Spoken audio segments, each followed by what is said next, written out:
नमस्कार दोस्तों, जय श्री कृष्णा, जय राधा वल्लभ श्री हरिवंश, जय चैतन्य महाप्रभु की। आइए भगवद गीता के अध्ययन में आगे बढ़ते हैं।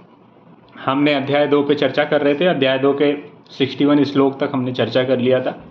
भगवान श्री कृष्ण जो स्थित प्रज्ञ आत्म स्वरूप में स्थित मनुष्य है, जिसने आत्म साक्षात्कार किया है, ऐसे स्थित प्रज्ञ महात्मा के बारे में चर्चा कर रहे हैं। और आगे इसमें जो डिस्ट्रक्शंस होती हैं आत्म साक्षात्कार में, जो सबसे बड़ी प्रॉब्लम्स होती हैं, उन पे आगे के श्लोक्स हैं। आइए देखते हैं, और वो सारी चीज़ें किस तरह से हमारी नॉर्मल लाइफ में भी हमको प्रॉब्लम क्रिएट करती हैं। आइए देखते हैं। 62 श्लोक में भगवान श्री कृष्ण अर्जुन को बोलते हैं, ध्यायतो विषयान पुंसा संगस्तेषु उपजायते संगस्त संजायते कामा कामात क्रोधो अभिजायते। भगवान श्री कृष्ण बोल रहे हैं कि हे अर्जुन, इंद्रिय विषयों का चिंतन करते हुए मनुष्य को उसमें आसक्ति हो जाती है। कई बार ऐसी चीज़ें होती हैं कि बहुत सारे ऑब्जेक्ट होते हैं या किसी इंसान में हमको ऐसा अटैचमेंट, ऐसी आसक्ति उत्पन्न हो जाती है, ऐसी आसक्ति से काम उत्पन्न होता है। तो उसको प्राप्त करने की जो कामना उत्पन्न होती है, चाहे आप किसी चीज़ का खाने की इच्छा हो, या किसी व्यक्ति की इच्छा हो, या किसी विशेष वस्तु की इच्छा हो, तो उसमें उसको प्राप्त करने की कामना, काम उत्पन्न होता है। और फिर काम पूर्ण ना होने से क्रोध उत्पन्न होता है।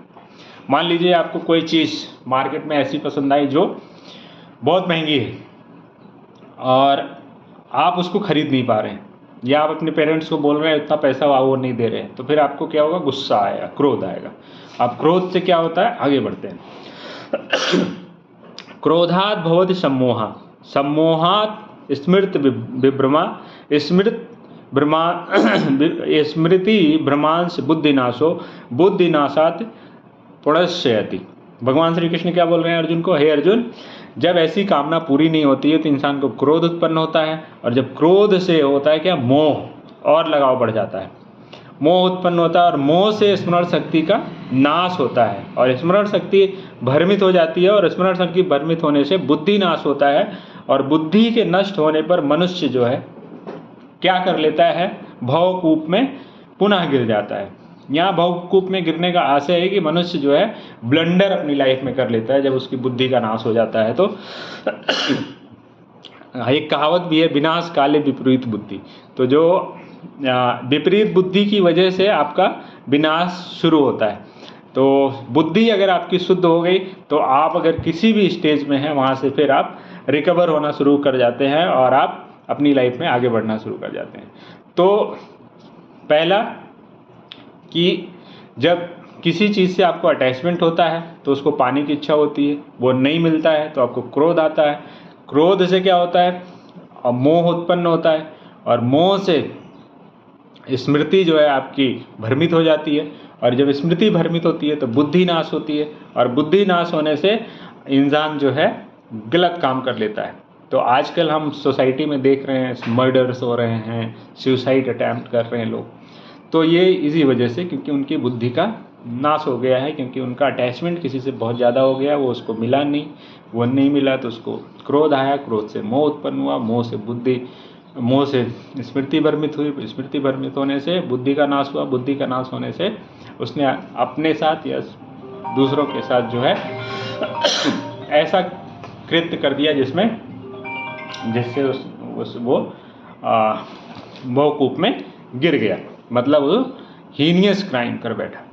तो इससे बचने के लिए आपको क्या करना है कि हर वक्त जो है अलर्ट रहना है, अपनी बुद्धि का नाश नहीं होने देना है, और विवेक को पूर्ण तरीके से इस्तेमाल करना है। अब आइए बढ़ते हैं। क्या भगवान श्री कृष्ण क्या बोलते हैं?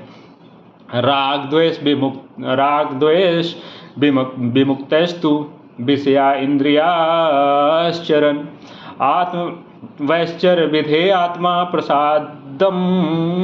प्रसादम दिगच्छति। भगवान श्री कृष्ण बोल रहे हैं, किंतु समस्त राग द्वेष से मुक्त, यूँ अपनी इंद्रियों को संयम द्वारा बस में करने में समर्थ व्यक्ति भगवान की पूर्ण कृपा प्राप्त करता है।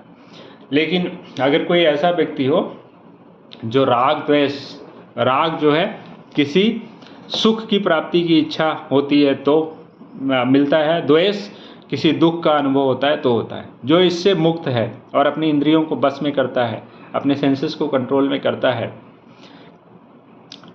ऐसा समर्थ व्यक्ति जो है भगवान की पूर्ण कृपा प्राप्त करता है और अपने लक्ष्य को प्राप्त करता है। जैसे विराट कोहली,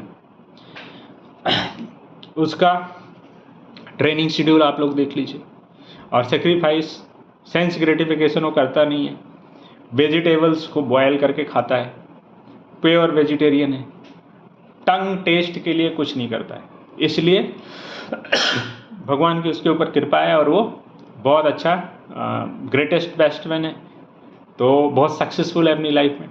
तो सक्सेसफुल होने के लिए आपको ये चीज़ें करना है कि राग द्वेष से मुक्त होना है, अपनी इंद्रियों को बस में करना है, और इंद्रियों को बस में जब आप करते हैं और रेगुलेट करते हैं तो फिर आपको भगवान की कृपा प्राप्त करते हैं और अपने जीवन में सफल होते हैं।